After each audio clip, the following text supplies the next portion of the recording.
இந்திய அரசியலமைப்பு எப்படி உருவாக்குனாங்கன்னு பார்க்கலாம் இந்த வீடியோவில். சரியா? ஸோ ஃபஸ்ட்டு வந்து அடிப்படை சட்டம். இந்திய அரசியலமைப்புன்னா என்னென்னா அடிப்படை சட்டம். அதுதான் வந்து அரசியலமைப்பு. ஒரு நாட்டின் முன்னேற்றத்திற்கு அச்சாணி அரசியலமைப்பு. சரியா? ஒரு நாட்டின் முன்னேற்றத்திற்கு அச்சாணியாக இருப்பது என்னது? அரசியலமைப்பு. அரசியலமைப்பு என்ற கொள்கை முதலில் தோன்றிய நாடு அமெரிக்க ஐக்கிய நாடு, அதாவது USA. ஒரு நாட்டின் முன்னேற்றத்திற்கு அச்சாணியாக இருப்பது அரசியலமைப்பு.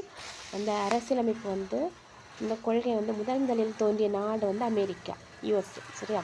அந்த அரசியல் நிர்ணய இந்த அரசியலமைப்பை எப்படி உருவாக்குனாங்கன்னா, அந்த அரசியல் நிர்ணய சபையில் உள்ளவங்க எல்லாம் கூடி அதில் முக்கியமான முடிவுகள் எல்லாம் எடுத்து தான் இதை உருவாக்கினாங்க. இப்போ அரசியல் நிர்ணய சபை தோற்றுவிக்கப்பட்ட ஆண்டு வந்து 1946.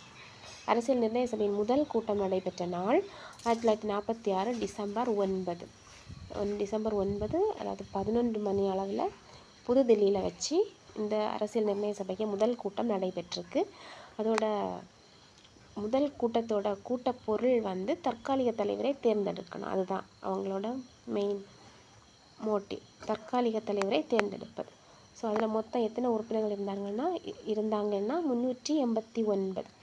அடுத்தது தற்காலிக தலைவராக யாரை தேர்ந்தெடுத்தாங்கன்னா டாக்டர் சச்சிதானந்த சின்ஹா. அவர் வந்து இடையில இறந்து போனனால திரும்ப நிரந்தர தலைவரை தேர்ந்தெடுத்தாங்க. அது யாருன்னா டாக்டர் ராஜேந்திர பிரசாத். அடுத்தது துணைத் தலைவர்கள் 2 பேர். அவங்க யாரெல்லாம்னா HC முகர்ஜி மற்றும் VT கிருஷ்ணமாச்சாரி. அடுத்து கூட்டம் நடைபெற்ற நாட்கள், எத்தனை நாட்கள் அந்த கூட்டம் நடந்ததுன்னா 11 அமர்வுகளாட்டு 166 நாட்கள் நடைபெற்று, அடுத்து அதில் என்னெல்லாம் திருத்தங்கள் முன் வைத்தாங்கன்னா 2473 திருத்தங்கள் முன் வச்சிருக்காங்க. அடுத்து பாகிஸ்தான் பிரிவினைக்கு பின்னர் அரசியல் நிர்ணய சபை கூடிய நாள் 1947 ஆகஸ்ட் 14.